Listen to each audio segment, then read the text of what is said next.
Good afternoon and welcome. My name is Tom Banchoff. I'm director of the Berkeley Center for Religion, Peace, and World Affairs here at Georgetown.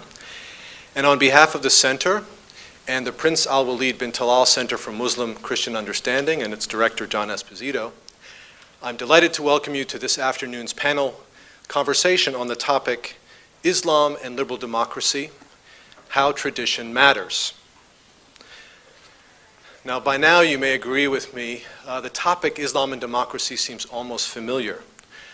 We've probably all seen on television, on the web, in print material, or at events like this, conversations, really more confrontations between non-Muslims making the argument that somehow Islam is incompatible with democracy, and Muslims making the argument that no, there's a basic compatibility there. That's not what you're going to get today. John and I, in putting together this panel, thought we could do something much more constructive.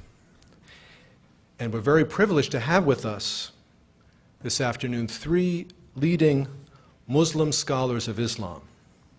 All Democrats with a small d, of course, scholars who see the relationship between democracy and Islam in different ways. They're part of a living tradition with deep historical roots, a diverse tradition of reflection on justice in human society. And this afternoon we'll be able to explore with them how that tradition relates to the topic of democracy, of liberal democracy. Now, our moderator, Jane McAuliffe, who I'll introduce in a second, is going to introduce our panelists in more detail and provide some context for the discussion. I would like to take this opportunity to recognize my colleague in the Berkeley Center this semester, Abdullahi An-Na'im, sitting to my left, whose book, Islam and the Secular State, has really reignited and deepened this debate on Islam and its relationship with democracy over the last couple of years. Abdullahi has been here, as I said, this semester. He's participated in many events. I counted 6 all told, sharing his ideas with the wider public. So we're delighted that you've been with us this semester. It's now my pleasure to introduce Jane McAuliffe, or rather to welcome Jane back to Georgetown.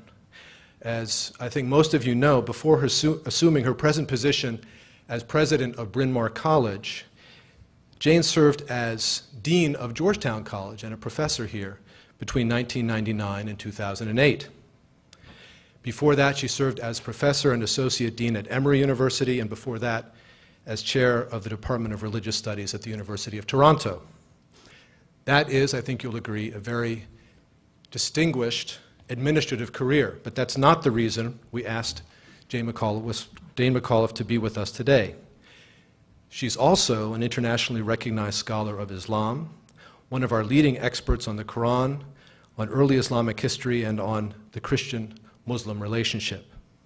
I'll only mention one of her publications, the Encyclopedia of the Qur'an, which appeared in multiple volumes, 4 volumes all told, between 2001 and 2006, where she served as editor. She's also received a number of prestigious fellowships and honors, including those from the National Endowment for the Humanities and the Guggenheim Foundation. I could relate much more in this regard. I will only mention here that she has served on the Vatican's Commission for Religious Relations with Muslims, as well as president of the American Academy of Religion. Finally, by way of introduction, I would like to mention that during her tenure here at Georgetown as dean, Jane McAuliffe was instrumental in the creation of the Berkeley Center and in our university-wide efforts to advance the interdisciplinary study of religion and promote interreligious understanding. So with that, please join me in welcoming Jane McAuliffe.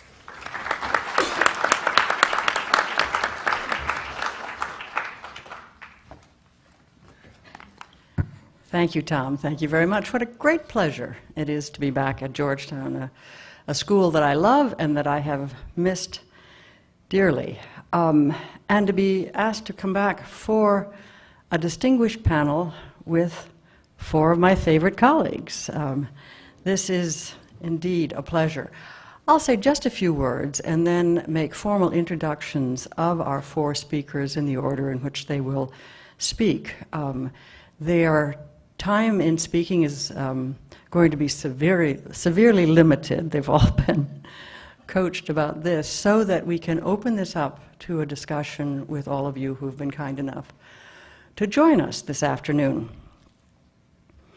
I think it's fair to say that the 20th century, particularly the second half, has witnessed the emergence of a vigorous debate about whether Islamic law mandates a particular form of government or is compatible with various forms. The period of the second half of the 20th century saw massive geopolitical change in the Muslim world as colonial empires were breaking up and as national liberation movements were developing across the Middle East and North Africa. It also saw a period of pan-Islamic initiatives and efforts. A couple of Egyptian voices are particularly prominent in the development of this debate in the second half of the 20th century. Ali Abdelrazek, an Egyptian judge who died in 1966, argued that Muhammad's leadership was that of the message, not that of political kingship, and supported his arguments with passages from the Qur'an, like Surah 4, verse 80, "He who obeys the messenger obeys God. And if some turn away, remember, we have not sent you as a warden over them." Or Surah 10, verse 108, "Say, O people, the truth has come to you from your Lord. So he who follows the right path does so for himself, and he who goes astray errs against himself. And I am not a guardian over you." Another Egyptian thinker, Muhammad Khalaf Allah, who died in 1997, and whose doctoral thesis, which involved a literary analysis of the Qur'an, caused a considerable controversy, asserted that not only was Islam compatible with democracy, but that the Qur'an actually promotes it. And there were various key passages to which he pointed in justifying his argument. I think this whole debate about the relationship of religion and the state has come to us very strongly, even in this month of November, with the tragic massacre at Fort Hood at the beginning of the month.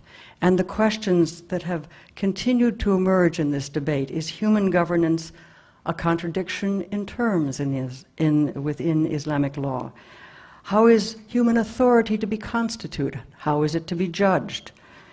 Does an expanded interpretation of the Qur'an, a kind of new ijtihad, does that open the way for democracy, even secular democracy? I'm sure these are all the kinds of questions that our speakers will be broaching today, and now it's a great pleasure to introduce each of them to you in the order in which he will speak. Abdullahi An-Na'im, who I was fortunate for a very brief time to meet when he first visited Emory University, is the Charles Howard Candler Professor of Law at Emory. He is a human rights activist who focuses on cross-cultural human rights issues with an emphasis on Islam, of course, directs projects at Emory on women and land in Africa and Islamic family law, and also runs a fellowship program in Islam and human rights. Professor An-Na'im was educated at the University of Khartoum, at Cambridge University, and took a PhD in law at the University of Edinburgh. His two most recent books are African Constitutionalism and the Role of Islam, which was published by the University of Pennsylvania, and Islam and the Secular State, Negotiating the Future of the Sharia, which is published by Harvard University Press. In April of this year, he was announced as among the most recent of the Carnegie Foundation scholars for a project entitled Enhancing Citizenship, American Muslims and American Secularism. And this semester, as Tom Banchoff has indicated, he's a visiting professor of Arabic and Islamic Studies here at Georgetown and a senior fellow at the Berkeley Center. To his left is Professor Sherman Jackson, the Arthur Thurnau Professor of Arabic and Islamic Studies, a visiting professor of law, and professor of Afro-American Studies, all at the University of Michigan. Sherman was educated at the University of Pennsylvania. Both his undergraduate and his graduate degrees were taken at that institution. two very recent books, one just published this year, Islam and the Problem of Black Suffering, and in 2005, with Oxford University Press, Islam and the Black American, Looking Toward the Third Resurrection. Professor Jackson has served as executive director for the Center of Arabic Study Abroad, CASA, in Cairo. He's been a member of the U.S. Muslim Advisory Committee of the U.S. Institute of Peace, a former member of the Fiqh Council of North America, and past president of the Sharia Scholars Association of North America. To Professor Jackson's left is Professor Ibrahim Moosa, with whom I enjoyed a pleasant week in Istanbul in June, as we were both at the same conference. And Professor Moosa is Associate Professor of Islamic Studies at Duke University. A native of South Africa, he earned both his MA and his PhD at the University of Cape Town. He edited the last manuscript of Fazlur Rahman under the title of Revival and Reform in Islam, a study of Islamic fundamentalism, which was issued in the year 2000. And more recently has published Ghazali and the Poetics of Imagination, a book which won the American Academy of Religion's Best First Book in the History of Religions. Professor Moosa was also named a Carnegie Scholar in 2005 to pursue research on madrasas. And I can also attest to the fact that he's got a very neat website, which I enjoyed visiting. And finally, Professor John Esposito, who I suspect needs no introduction at all to this and to many other audiences. Professor Esposito is university professor, professor of religion and international affairs, professor of Islamic studies, and founding director of the Prince Al-Walid bin Talal Center for Muslim-Christian Understanding here at Georgetown University. He was educated at St. John's University and received his PhD from Temple University. There's a very Philadelphia thing going on with the backgrounds of many of those who are on this stage this afternoon. Professor Esposito has published more than 30 books, and I think we're all particularly grateful for those major reference works for which he has provided such extraordinary leadership. All of them published by Oxford University Press, and I'm referring here to works such as The Islamic World, Past and Present, the Oxford Encyclopedia of the Modern Islamic World, the Oxford History of Islam, and the Oxford Dictionary of Islam. The American Academy of Religion also honored Professor Esposito by awarding him the Martin Marty Award for the Public Understanding of Religion in 2005. We do have a truly distinguished panel of speakers for you this afternoon, and I now call to the podium Professor An-Na'im.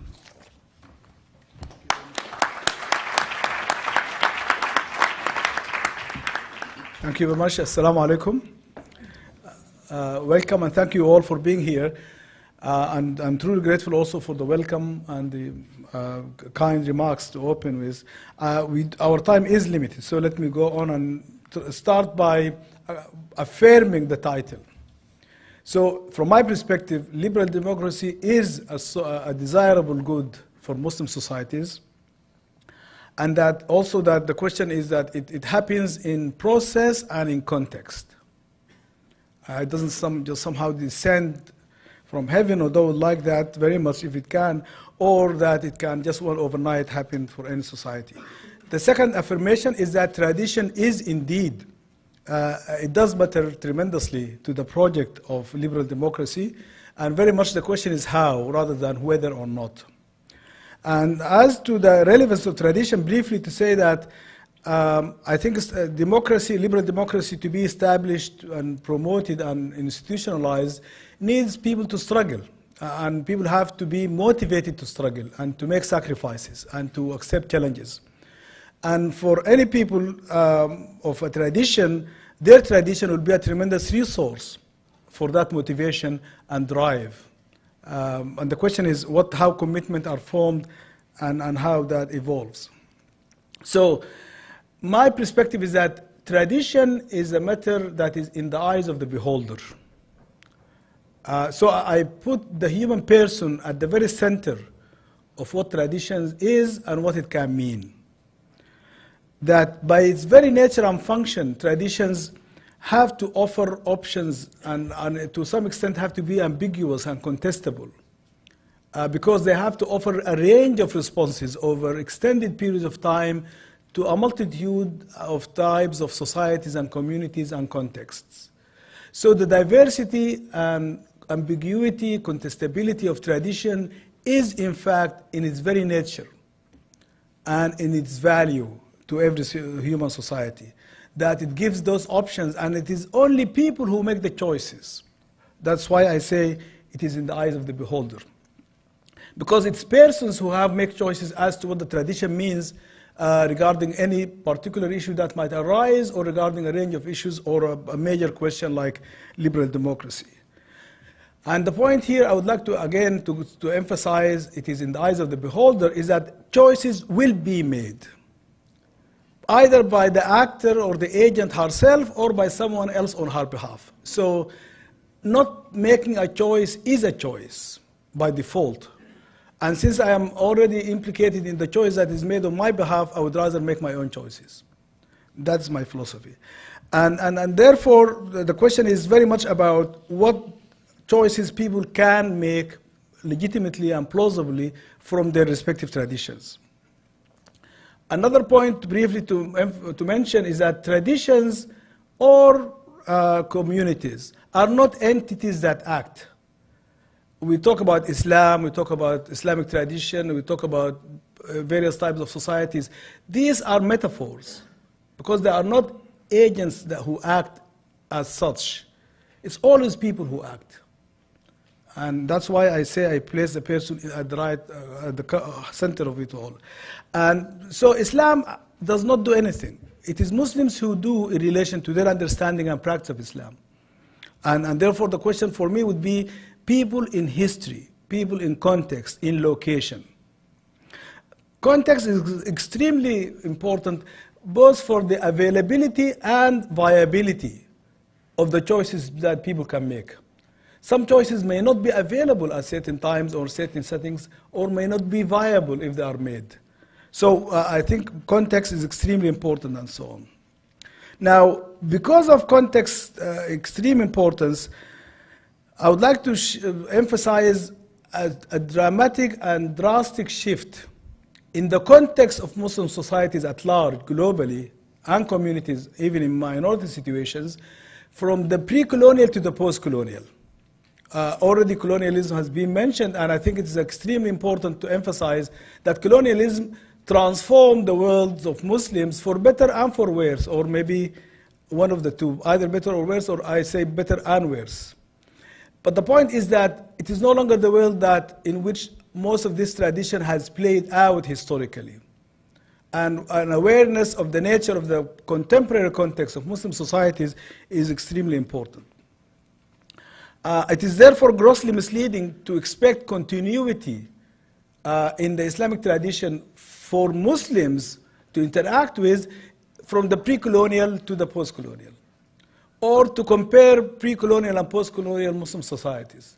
There has been a significant rupture in many ways, although of course there's always the imagination of continuity that could be as powerful. Finally, just to stay with the time limit here, I think that the Muslim tradition or the Islamic tradition offers the resources which continue to be very powerful. And the question is how those resources are used by Muslims as they pursue their particular objectives, whatever that may be.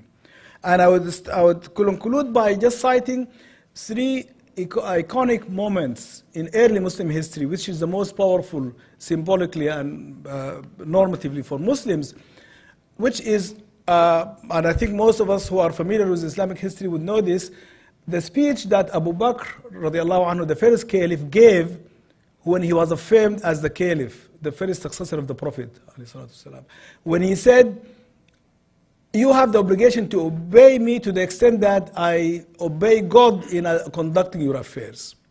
And if I fail to honor that, I have no right to demand your obedience to me." The second incident is in the election of the third caliph. The finalists were Uthman and Ali ibn Abi Talib. And when Ali was asked, would he conduct his term of office, as it were, in the exact model of the two preceding caliphs, Umar and Abu Bakr. And Ali said, no, I will only follow my opinion, whether it agrees with them or not. He was honest, but maybe not political enough. Osman said, yes, I will follow exact model of the preceding caliphs. But when he mismanaged the affairs of the community and he was being threatened with a rebellion, he said, I refuse to abdicate a position bestowed on me by God. And when you look at these situations and what message you draw from them, what understanding you bring forward, and for me, it is the agent of the person who does those choices. For me, Abu Bakr's choice is a choice for democratic accountability, although it is difficult to talk about it in those terms at that time. And so was Ali, and so was Osman in different ways. But the point is, again, the question of how do we interpret that history and how we learn from it. I thought that might be good opening remarks. Thank you very much.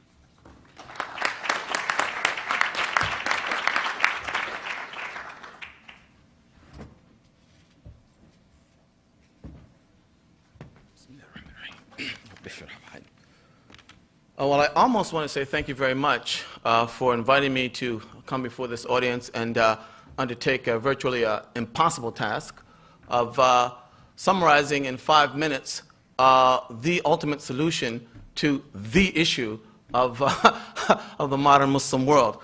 What I'd like to do, I think, though, however, is try to at least sort of contextualize or frame what I anticipate to be the debate itself, such that my comments that may emerge during the question and answer period may actually take on the meanings that are intended by them.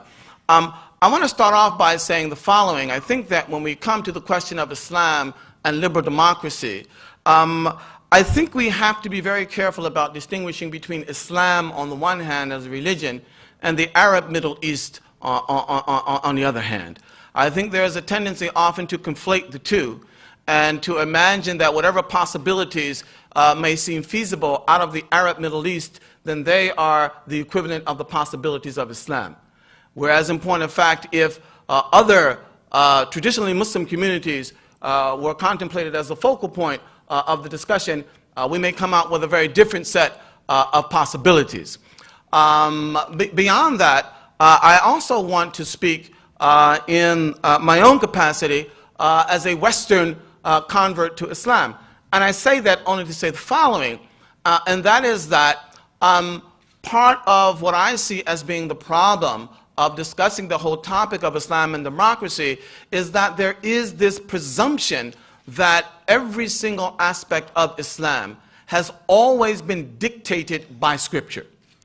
Whereas in point of fact, Scripture has not simply served as a dictator of institutions, but rather as a filter through which pre-existing institutions, pre-existing values, pre-existing ideas and ways of doing things are either accepted or rejected, i.e. they are assessed.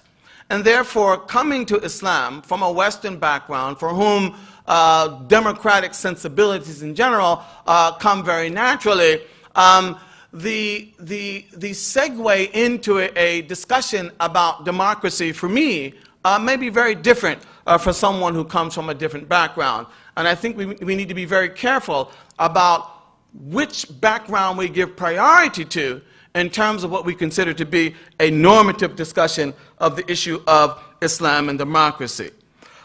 So there is a very real sense in which we need to recognize that articulations of Islam are and have been throughout the history of Islam variegated and multiple.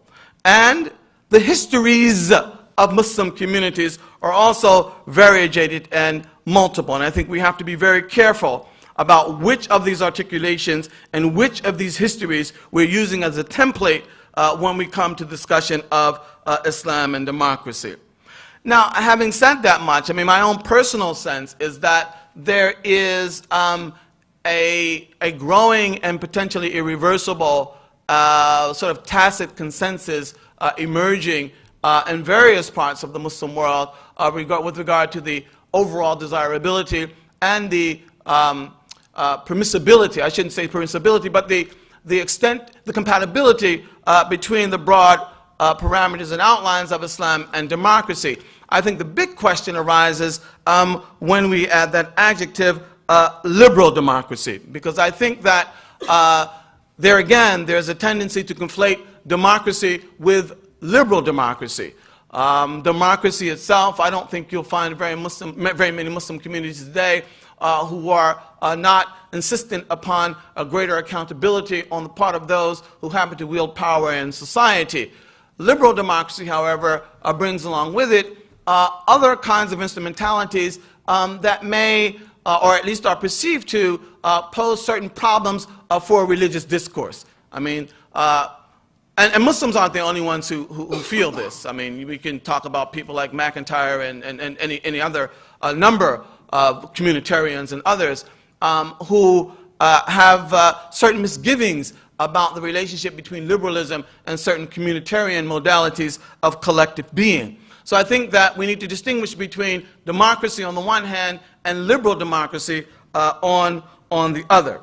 The third point that I want to make, and there are only four, is that we need to, and I think that Professor Na'im sort of alluded to this at least in part, although I'm not sure we mean this in the very same way, but the notion that Islamic law is static and unchanging on the one hand, and on the other hand, that secular processes of reasoning, of assessing reality, of assessing interests and harms, is some kind of newfangled aspect that is being superimposed on Islamic discourse from without.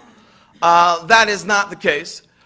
It has always been the case that while Scripture has been the database upon which Muslims have attempted to contemplate their transcendent meanings and how they are to be translated into a lived reality, that very process has always been mediated by secular forms of reason. Indeed, there is no Qur'anic reason per se. And this is very clear in all of the variations that you get in Islamic law. It's clear in all of the variety you get in Muslim theology. Secular modalities of reasoning have always come in competition one with the other in the context of contemplating the meaning of Islam on the ground. Related to this is the fact that there are any number of aspects of life that have always been part of the realm of sort of discretionary assessment. And just to make a very long story short and try and keep within my time, while Islamic law, for example, may establish as a value the physical health and well-being of all individuals, Islamic law per se has very little to say about health care as a policy issue. That issue would have to be debated out. It would have to be assessed on the merits. It would have to be calibrated according to certain principles and parameters of Islamic law. But the Qur'an does not have any dictate with regard to whether our health care plan should or should not have a public option. All of those issues would have to be debated. And this is the way that it's always been. I think if we look at the state of Arabian society upon the death of the Prophet Muhammad, and then just a couple of centuries later, we look at just the table of contents of the standard manuals of Islamic law, we will find all kinds of added institutions that were not around at the time of the Prophet, that are added to the edifice of Islamic law as staple issues upon which legal contemplation should proceed. And there is no reason why that should have to stop. Take, for example, again, Dr. Na'im talked about the caliphate of Abu Bakr and Uthman and Ali, etc. At the time of those four caliphs, and they are after the Prophet Muhammad, there was no such institution as the Sultanate. The Sultanate didn't come about for another 400 years or so. And yet the Sultanate emerges as a sort of semi-permanent institution in Islam throughout the pre-modern period. My point being here is that Islamic law, Islamic religious contemplation has always been open to evolutionary development.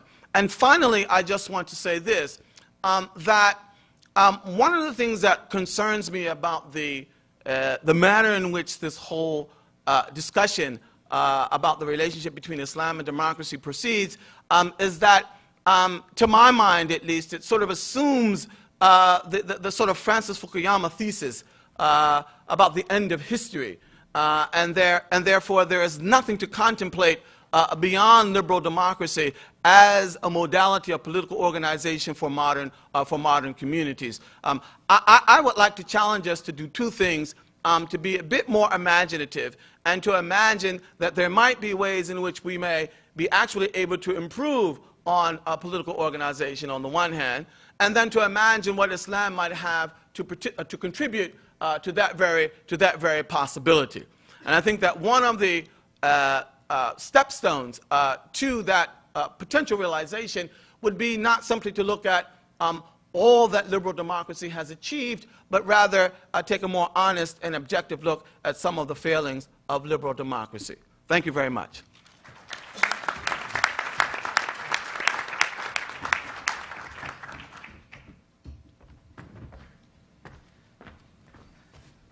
Thank you, Chairperson, and thank you to the organizations for two organizations involved in inviting me.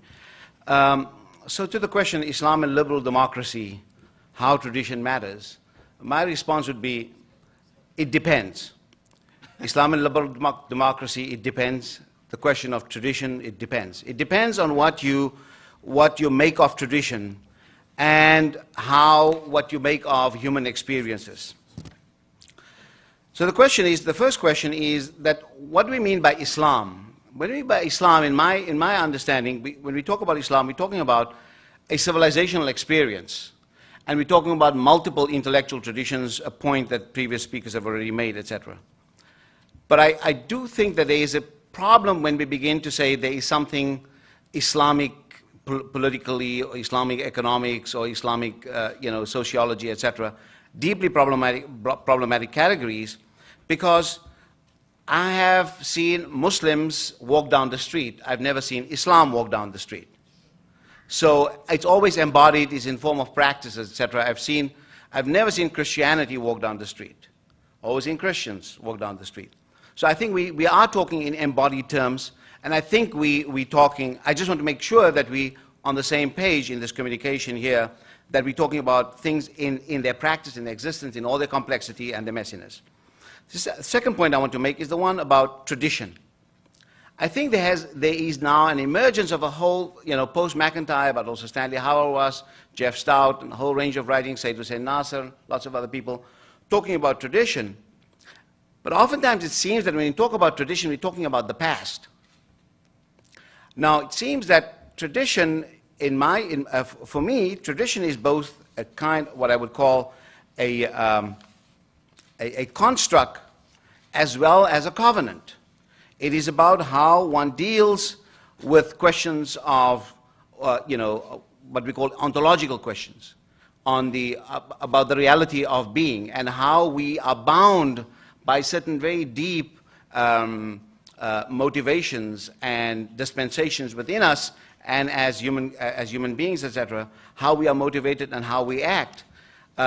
It seems that oftentimes we use the word tradition in the sense of authority.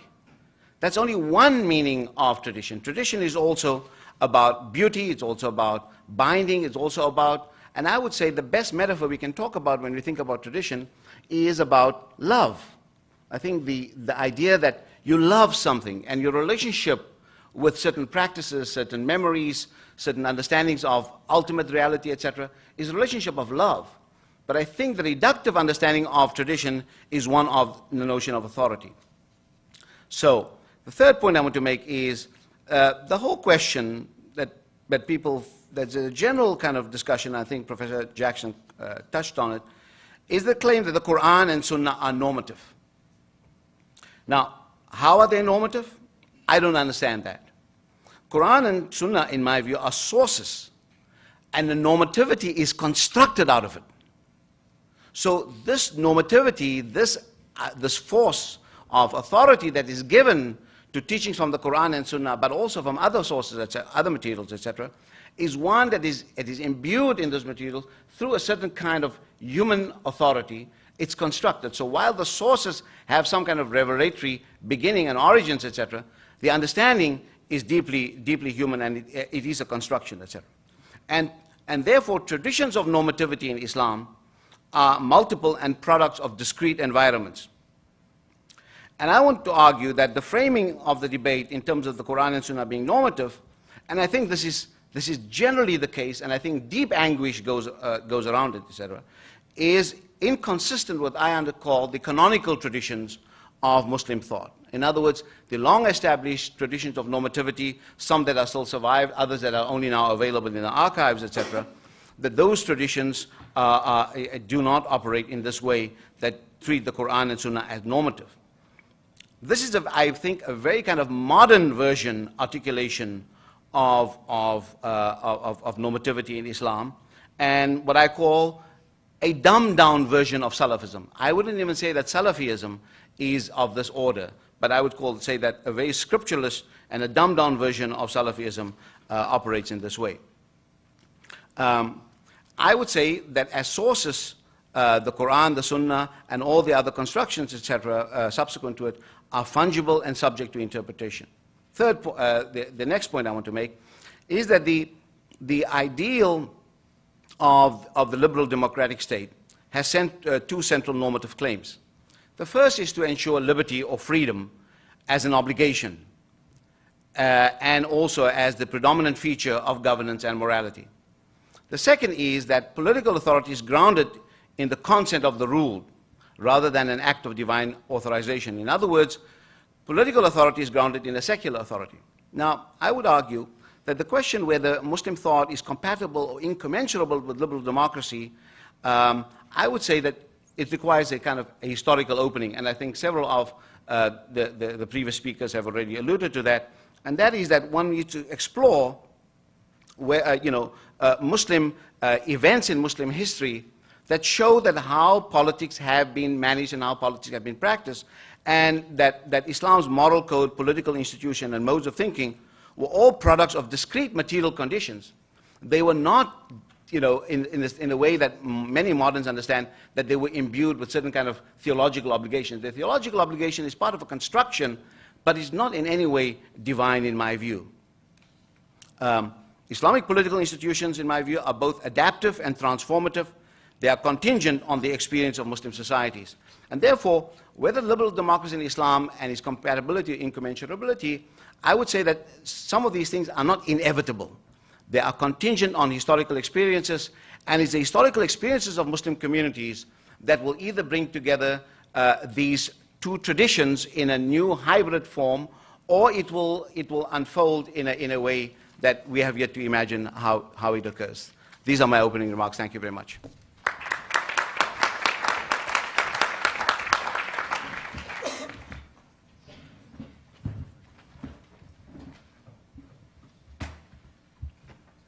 Delighted to be here. Just one suggestion. I think that Tom and the Berkeley Center did a great job, but it would be a little bit more dramatic if you set it up. I was telling my seminar in a debate that I was involved in on atheism, where you had two atheists and two non-atheists, and what they would do is dim the room.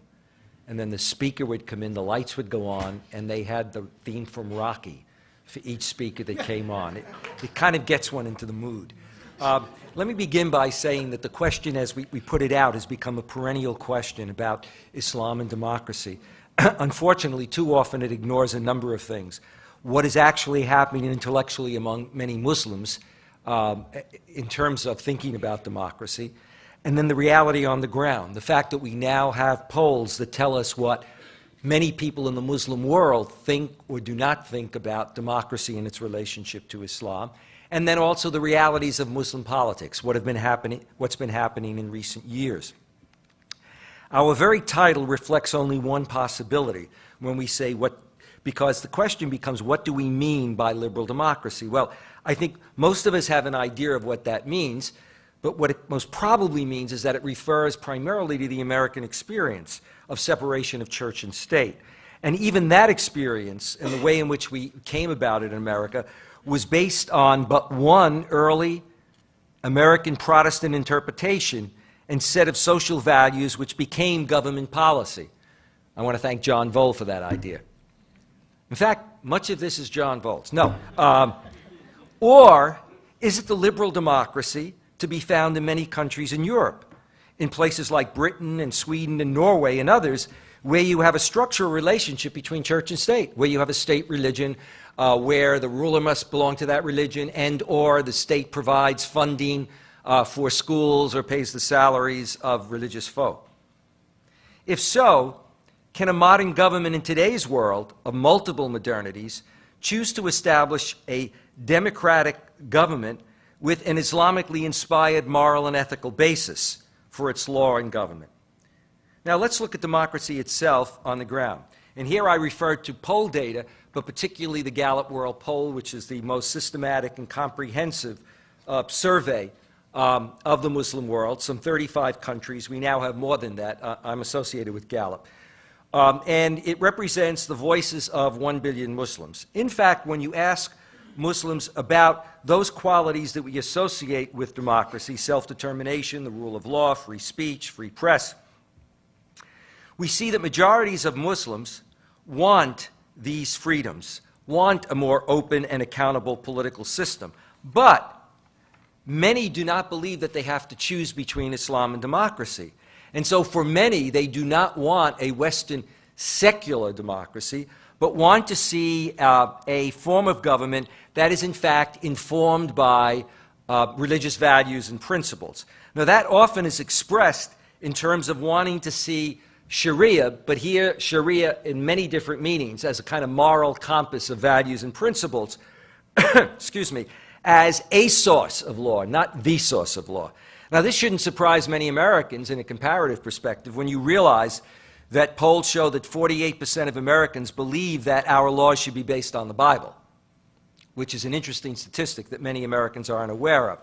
But in terms of what is meant by something like Sharia, and here also becomes the problem, there are diverse meanings. For some it would be constitutional lip service. For others it would be a system where no law is contrary to what would be seen as Islamic values, or where a country's laws are a blend of those derived from Western legal codes and selected Islamic laws. But clearly, significant majorities are not talking about any form of theocracy. Well, how does tradition matter? And here I'll be brief. In a new book that I have called The Future of Islam, I like very modest titles for my books, which will be out in January, I have a subtitle. It's Tradition, Anchor, or Albatross. In many ways, tradition in Islam, as in Judaism, as in Christianity, is an anchor. In many of these traditions, you talk about, as it were, the divinely revealed sources, and then you have tradition. And that tradition is a composite of many things: development of doctrine, development of law, etc. But one of the issues that arises is the extent to which, for many, over time, as they look back, tradition becomes sacralized. And so when you look at debates within the Muslim world among those who seek reform, between neo-traditionalists, or if you will, traditionalists, for example, and what one might call Islamic modernists, and these phrases are always problematic, one of the issues that arises is to what extent is tradition sacred? To be very specific, take the issue of, and this is a controversial issue right now, women leading mixed prayer. For many traditionalists, Timothy Winter at Cambridge and others, they would argue that there is nothing in the Qur'an that prohibits it, nothing in a major hadith that prohibits it, but that in fact the tradition has always not permitted it. And that therefore Muslims should not choose to go back to the sources to revise and come up with a new position. So here's where you have a difference, and that is other reformers will say that tradition should be a reference point, but that the fact that tradition is a product of both sacred sources and human interpretation and understanding conditioned by social context also has to come into play. And I think that that becomes a very important division as we look towards the future, and will affect issues like the role of minorities, so that one will have to say that the traditional role of minorities within Muslim societies, which in its time was relatively liberal, the notion of protected people who could practice their faith in exchange for paying a tax, etc., that in a modern society with equality of citizenship, etc., that needs to be revisited, and issues such as apostasy and others. Thank you.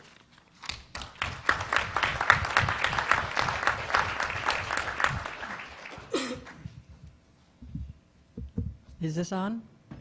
Okay, I think we can engage the question and discussion period here from this seated position, but I'm going to give the first opportunity to interact or question or make a comment to our panelists, to the panelists themselves. So if any of you wish to challenge, to agree with, to second, etc., something that one of your colleagues has said, you may do so now, and then I will open it up to our guests.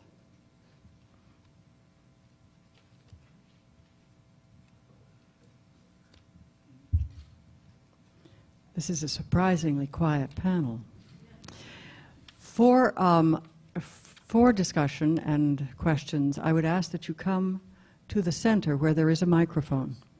As people are coming to the center, Professor Jackson is going to break the ice. But as you come to the microphone here, do identify yourself and make your interjection or your question brief, so there's an opportunity for as many as possible to participate.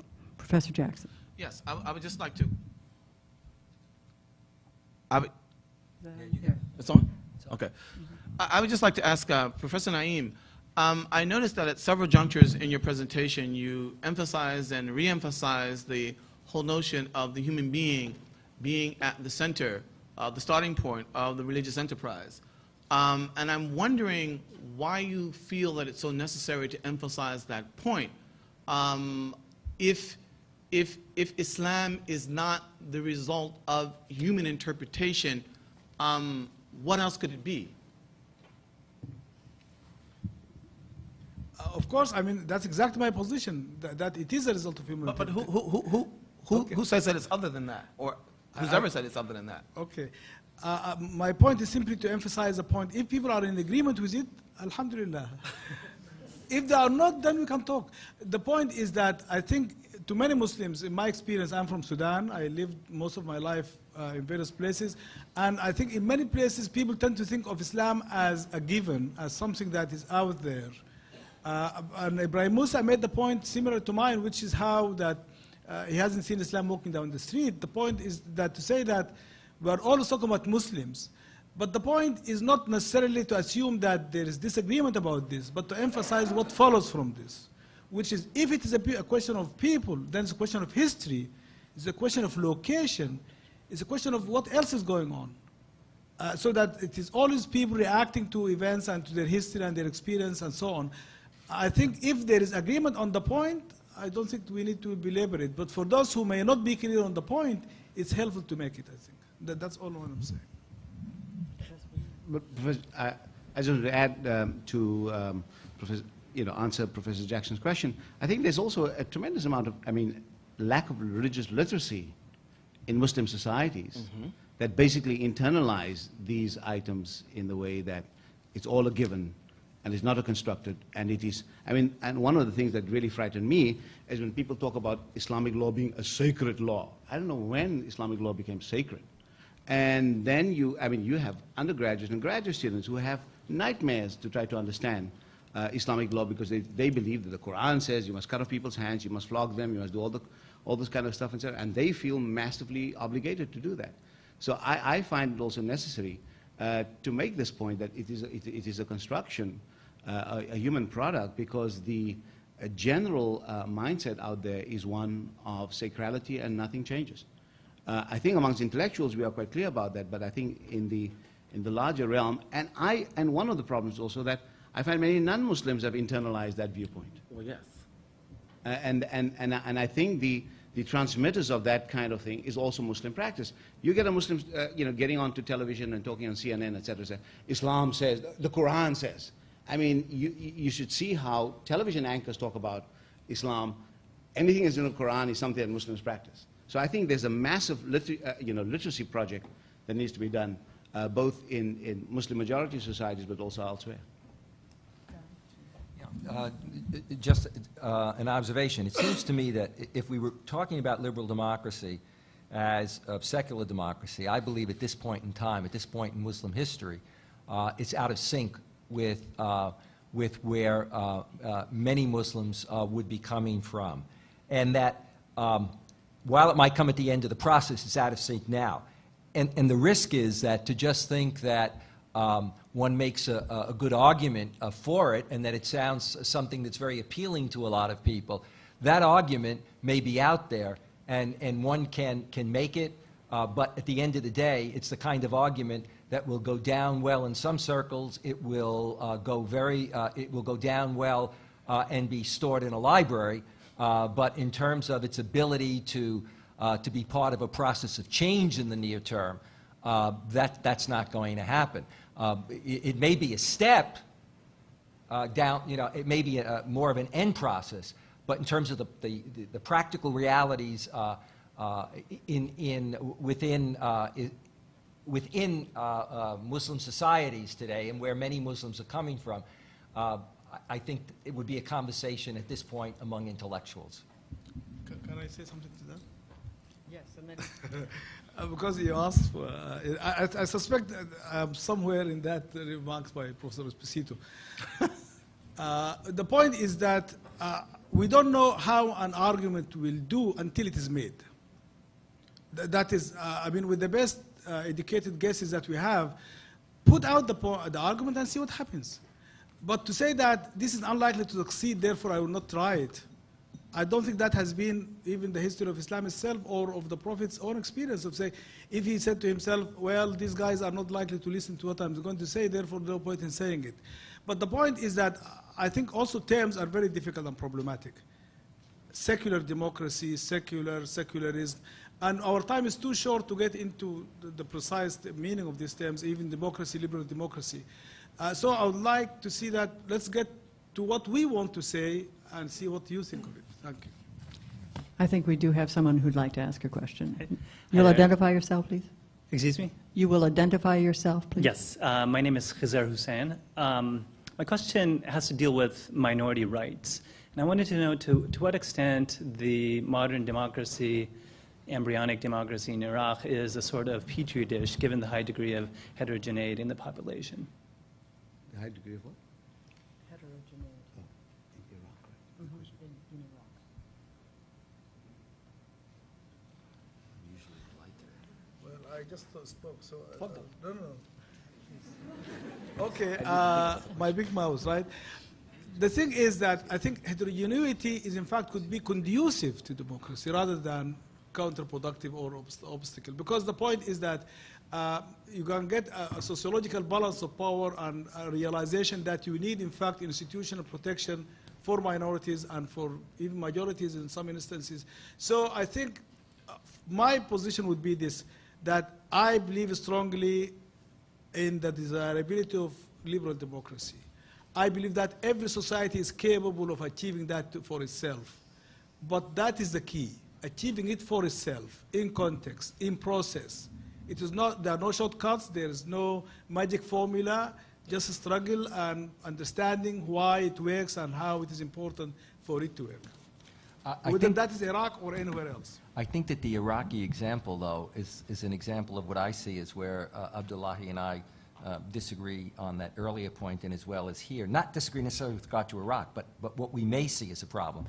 And that is that, let's say that on the one hand, theoretically and constitutionally, Iraq puts in what looks like something that respects the diversity, et cetera, and it doesn't work. The first reaction of some people may be to say, well, it just goes to show you that this cannot be handled in terms of the role of religion, et cetera, when in fact, the problem in Iraq is going to be based on recent political history, i.e., Saddam, the relationship between Shi'i and Sunni, and so, however it plays out on the ground, a good deal of it will still be influenced by people's more recent experiences, grievances, et cetera.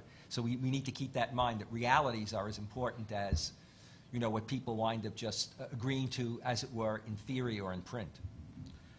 I like your expression, Iraq being a petri dish, because the petri dish means that you keep it somewhere in the laboratory and it's under specific temperature and conditions, etc. Therefore, we don't know what the real Iraq looks like once you put that petri dish out there. So at the moment, Iraq is a society with a lid on it, and I would have great difficulty in hazarding what the future possibilities of Iraqi minorities or majorities might be.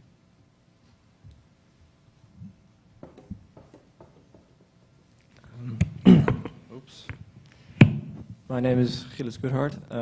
My question to the panel is relates to this suggestion of Professor Jackson that some elements of Islam may be incompatible with specifically liberal democracy, and what those elements might be and what that might mean, and specifically wondering about what that means for basic human rights and equality in the case of, for example, women's rights and gay rights, etc.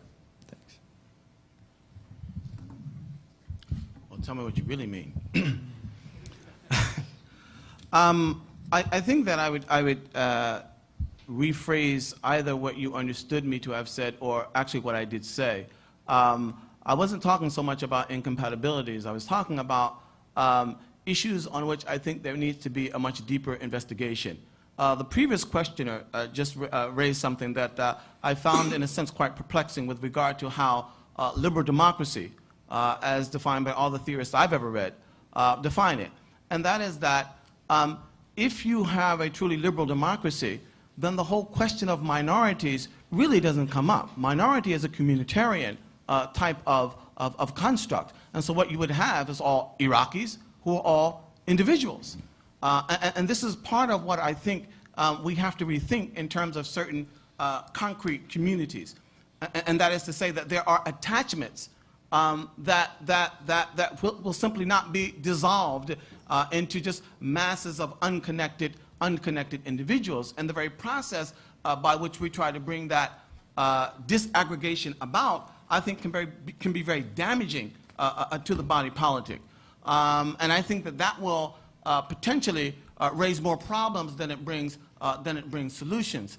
I think on questions of women's rights, what else you mentioned, gay rights, I think that those are, quite frankly, two very different spheres of interest. One of the things that sort of sometimes perplexes me is the relationship between Islam and not simply liberal democracy, but the whole notion of the nation state.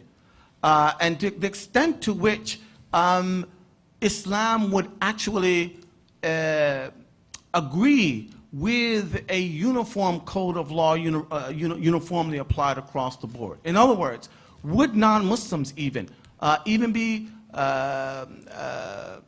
what's the word I'm looking for? Would they be susceptible to Islamic law? Or would you be talking about something that looked more legally pluralistic, in which other minorities would enjoy communitarian rights that maybe may differ from community to community? I mean, that's a problematic construct, I understand, in the context of a discussion of liberal democracy, but I think it's one that we might find some benefit and very seriously considering, especially when you look at communities like Iraq.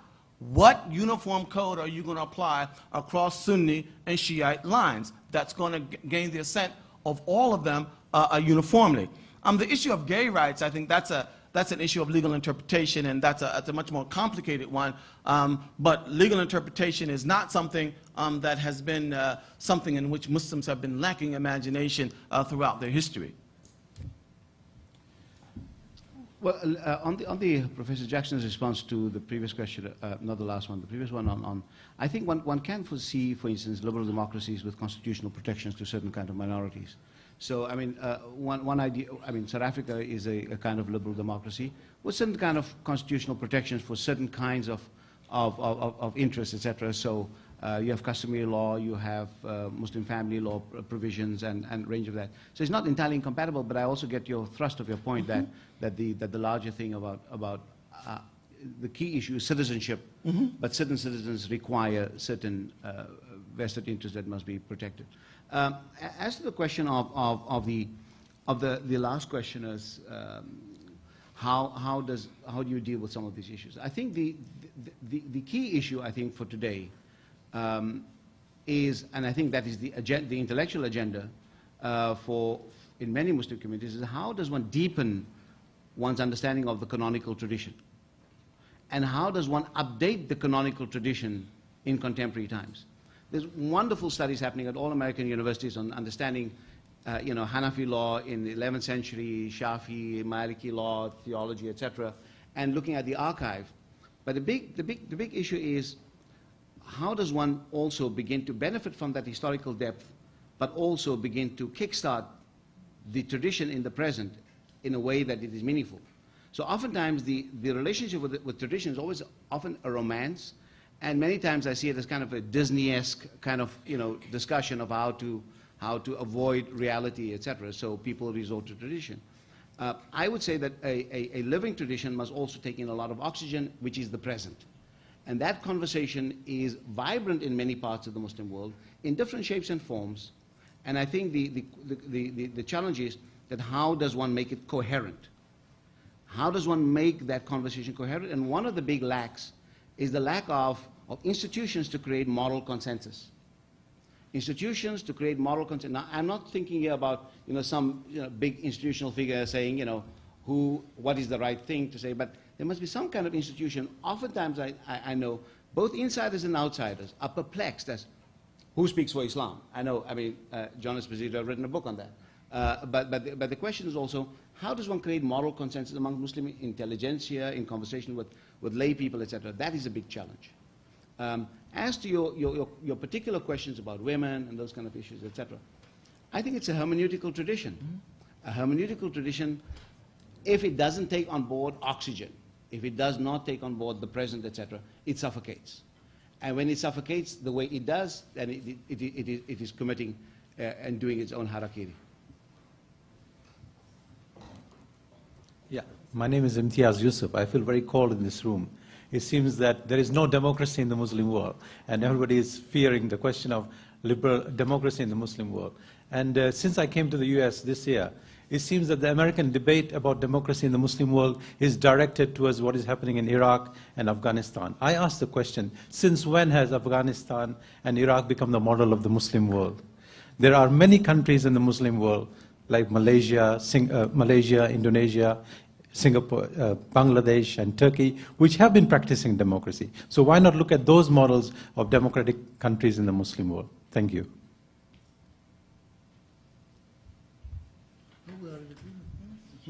We are in agreement.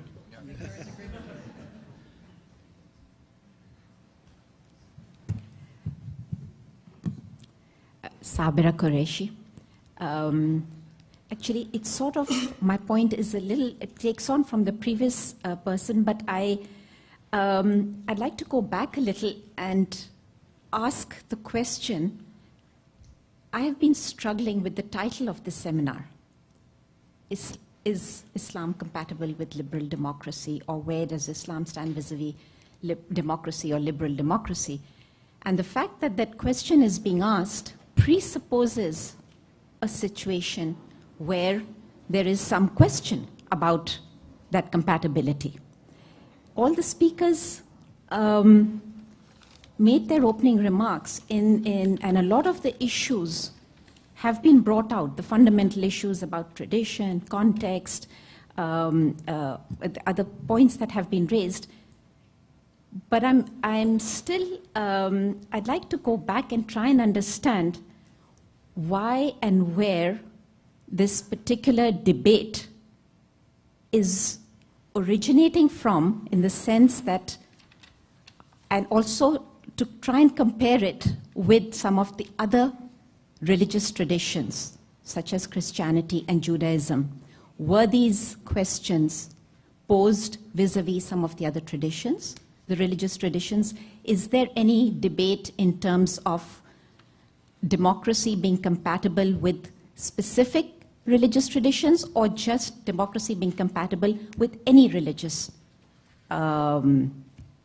tradition? So is it basically a discussion on democracy versus religion, or democracy versus specific kinds of religion that are evolving in a particular manner?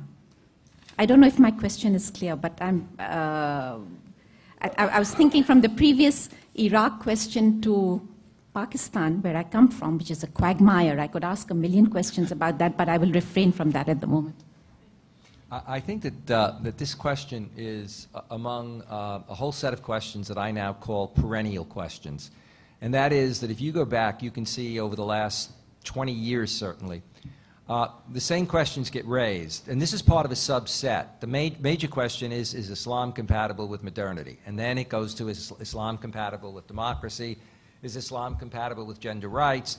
How about Islam and violence? And despite the work that's been done, you would think every time when somebody raises it, as if there's nothing out there to deal with. What often people don't do is put it in comparative perspective. And that is, if you look at major religious traditions, religion is a very kind of flexible, there's a plasticity to it. Historically, major religious traditions accommodated divine right, kingdoms, feudalism, etc. Christianity and Judaism were not exceptions to legitimating this, but there are those that see a kind of Islamic exceptionalism. Even someone like Sam Huntington years ago, in talking about the issue of democracy, said that there was one religion that he wasn't sure whether or not it was compatible with democracy. On that he kind of got it right, because he said Roman Catholicism. But Catholicism proved that it was. But it's interesting, it was there. Now, there are many Roman Catholics, both scholars and others, when they go to talk about Islam, have no sense of the history of their own tradition and how traditions have had to make this adaptation and could do it. And there's almost an implication that somehow Islam is the exception, as it were, to the rule in the history of religions.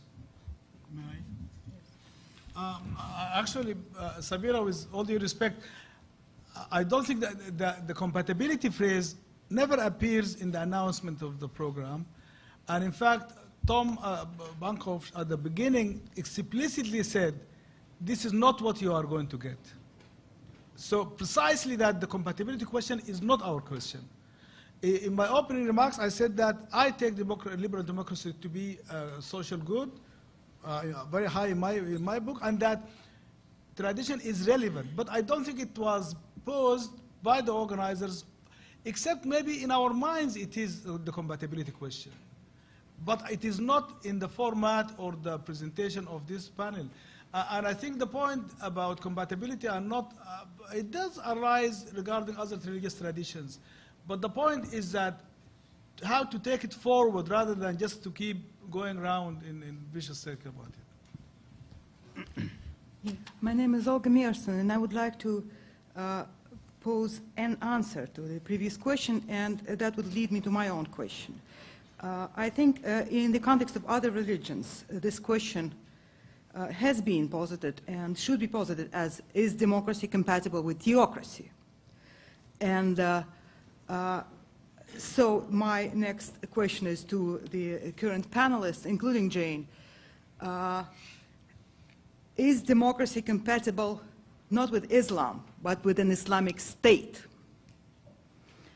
as a state? And would it be, from the traditional point of view of Islam, bad for an Islamic state to stop being an Islamic state and become a democratic state? Would it be a case of apostasy in the Islamic mentality? Well, I think part of the point of this panel is that there is no monolithic notion of what an Islamic state must be.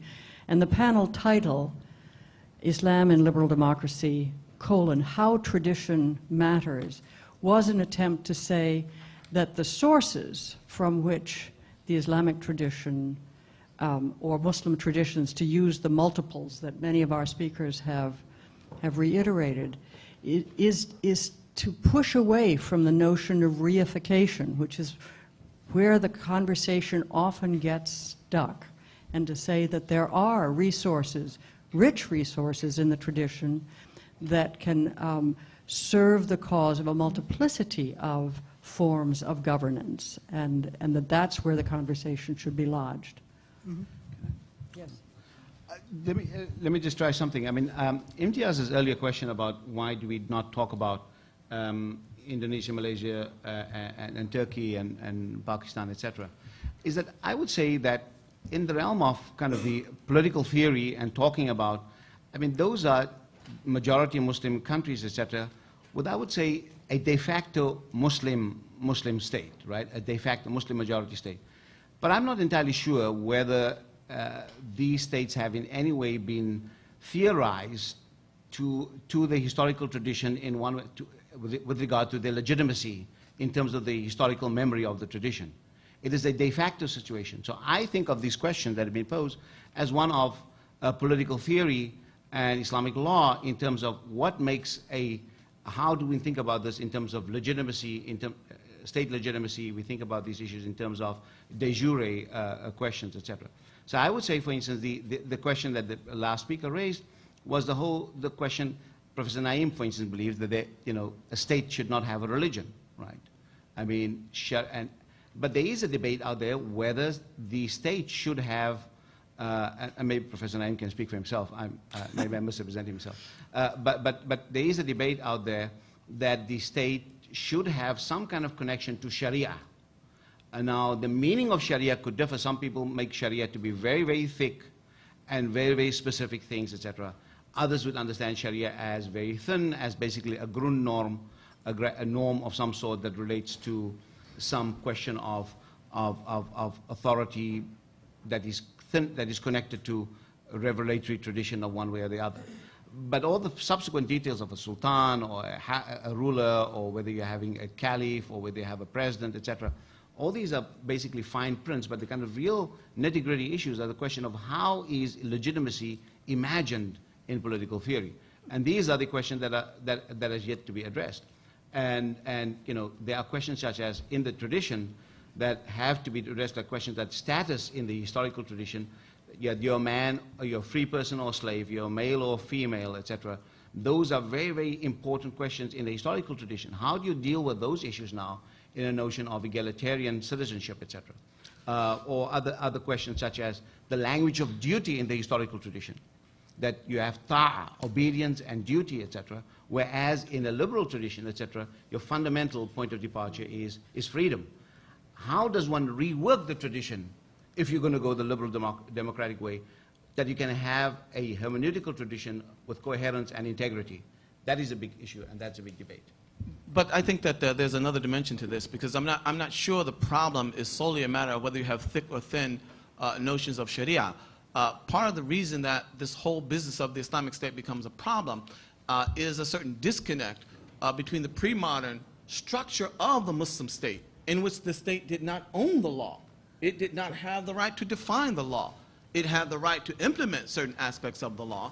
But the Sharia itself, in a sense, develops in conscious opposition to any notion of a central authority monopolizing the definition of the law. When we come into modern times, the states of the Muslim Middle East simply inherit the state structures from the modern West, in which the very definition of the law and the authority to implement the law is combined.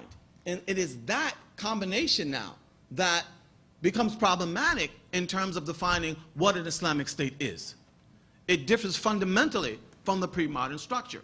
And so the question becomes, well, do we want the state to have the right to define the law? Do we want the state to have the right to implement the law? And these questions, I think, generate numerous responses across the board.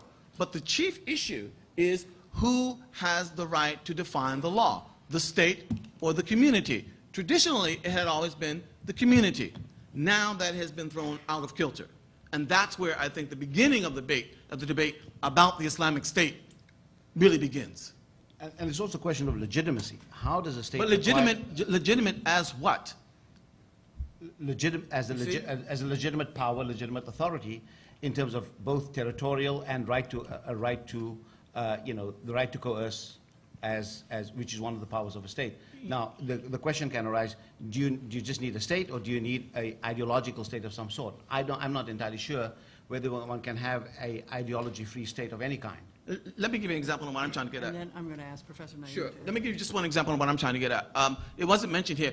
My first book was actually entitled Islamic Law and the State. And it was on a 13th century Egyptian jurist, and his entire treatise was based on this problem. The Mamluk state would assume the right to impose certain policies that went against the doctrine of this particular jurist school. To say, I am the state, you must do this because I said you have to do it. He, as a jurist of a particular school of thought, said, no, I don't. you do not have the right to define the law for me. I'm a member of the Maliki school that is a recognized school of law. We have our own tradition of legal interpretation, and you must recognize it. The entire treatise revolves around that. And so what we're talking about in terms of legitimacy, does the state have the right to monopolize the law? Traditionally, Muslims have said no. Does the state have the right to implement law that is determined by the community? Traditionally, the state has said, the community has said yes. It's that sort of arrangement that's been thrown out of kilter today that is the beginning of all this discourse, dialogue, and I think conflict about the whole meaning of the relationship between Islam and politics. Professor An-Na'im, and then we must get back to Yes, I realize I have to be brief because I want to go back to the question as posed, which is liberal democracy compatible with a theocracy? My answer is no. But I keep going by saying that there is no such a thing as a theocracy. There is no such a thing as an Islamic state. Never has been, never can be. Ibrahim said I should speak for myself. The state is a political institution that is incapable of having a religion, regardless of the claim. So the fact that some states claim to be Islamic does not make them Islamic. There is no such thing as an Islamic state. And I think Professor Sherman really posed the question very critically. The nature of the modern state is such that it must mobilize the making of law that the state enforces. That law cannot be Islamic law. It will be state law, secular state law. It is not in the business at all of the state to enact Islamic law as a state law. When it does, it changes its nature. It is no longer Islamic law, it becomes secular state law. Please go ahead. Conversation getting exciting now. Yes. Go ahead. My name is Nadia Saad. I have had the chance to participate in such a passionate discussion in 1992 during the campaign of the Algerian government.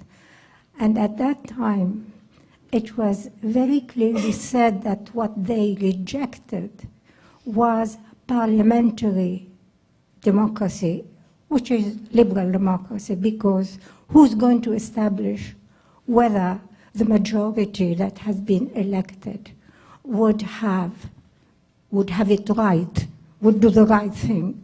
So I would like to address this question now. When you said that it's the idea of legitimacy. Now, how is legitimacy obtained? I want to ask you to try to talk about the actual concrete instrument to establish consensus, because that's what the Algerians wanted. They wanted government by consensus. And that is, we don't know how to do it. But suppose we create instruments to find consensus. Can you imagine how we can govern? Can you imagine consensus within the American? Can you imagine a consensus in any country at all? And what are the instruments?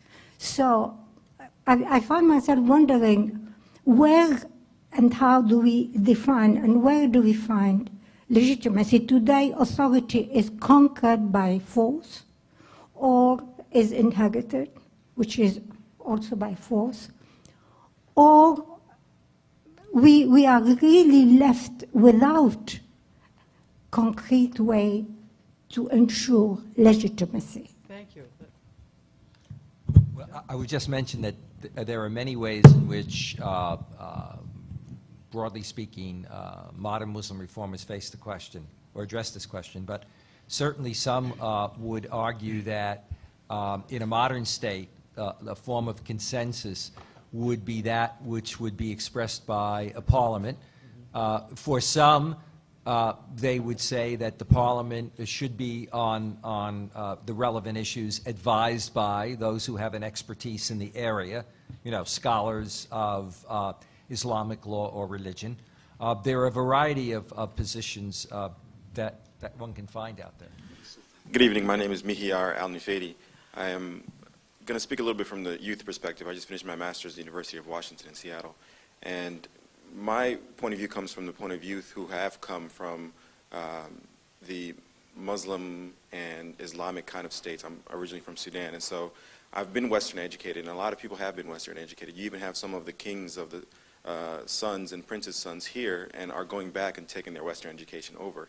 So for me, it's the question of, they're not mutually exclusive, liberal democracy and Islam, and isn't it inevitable and eventually going to be a case where you have liberal democracy and Islam mixed together and conjoined? The perfect example is that looking at Islamic communities in the United States, how have they fared and over time tried to preserve the education and the technology and the access to different resources in the U.S. still with their fundamental beliefs and rights in Islam? So for me, it's a matter of time before they join and form some kind of hybrid. And so just speaking to that point about Western education going back into the Middle East and the U.S.'s role in that. Yeah. I think people, Muslim communities living in North America and Europe in liberal democracy, wherever they may be, have an obligation or may want to engage in and theorizing these issues, etc. But I do think that it is deeply problematic to think that Muslim minorities can then become the purveyors of and exporters of this product to other places, etc. Politics is a practice, is a struggle, it happens on the ground, etc. And there are too many unpredictable, too many variables to say that that's going to be inevitable. And yeah, I agree with Professor Jackson. I don't always agree with him. Is that this sounds like a triumphant kind of, Fukuyamaism, etc. That this is the only inevitable way. I think that kind of language is problematic. You're going to get resistance, and we also know that given global political dynamics, etc., these labels are insults in many, many quarters. So I think both the substance as well as the rhetoric of it requires very, very careful review before we at least before I become an advocate of it on a global stage. Thank you. One of our panelists may have to slip away, but please go ahead with your question. Good evening, Assalamu alaikum. My name is Jamila Malik. I'm a graduate student in Museum Studies and Historical Preservation at Morgan State University in Baltimore. I'm defending my thesis exhibition on Islam, and I would like to get a definition of the difference between, if you can explain the difference between the Quran and the meaning of the translations, such as in Chinese, French, or English. I tried to tell my professor that there's not a Chinese Quran and a French Quran and an English. It's a meaning of the translation. Shall I answer that? Me? No, me. Oh. Please.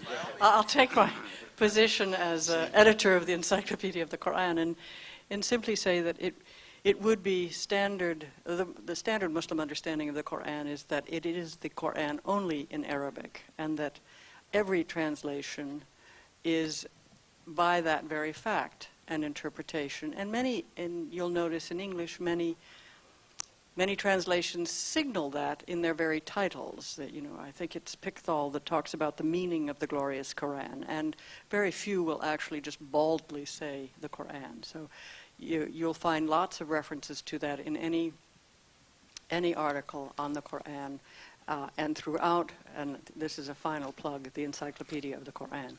But please, let me speak on the behalf of all of you who were good enough to come this afternoon in thanking our splendid panelists.